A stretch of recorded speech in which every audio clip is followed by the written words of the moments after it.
అనుకోకూడదు. ఇప్పుడు ఆయన చెప్పిన దాంట్లో ధర్మం ఉంది, ఈమె చెప్పిన దాంట్లో ఆవుదేమనింది. ఒకప్పుడు ఆవు ఏం చేసింది, ఆయన సీతమ్మనే కదా, మనిషి కదా.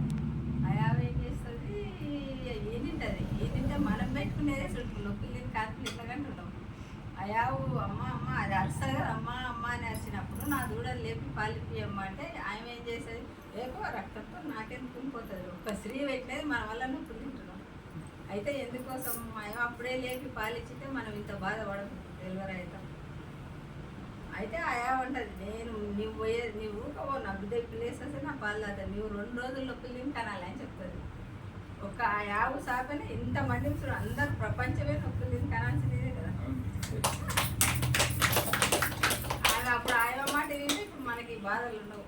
అట్లా ఒక్కరిని దూషిస్తే మనల్ని కూడా దూషిస్తుంటారు, ఒకరు ఉంటారు. అట్లుంటుంది లెక్క. ఏదిస్తే అది సరి బాగుంది, అది బాగుంది. అమ్మ అంటే అమ్మ అంటారు.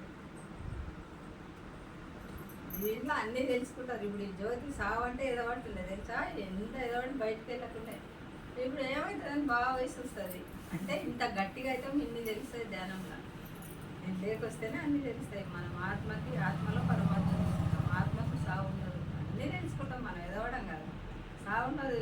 శివరాత్రి చేస్తే ఇంకా వేరే తల్లి కడుపులో పోతాం, అది తెలుసుకుంటాం. అన్నీ ధ్యానం లేకొస్తేనే ఇవాళ తెలుస్తాయి.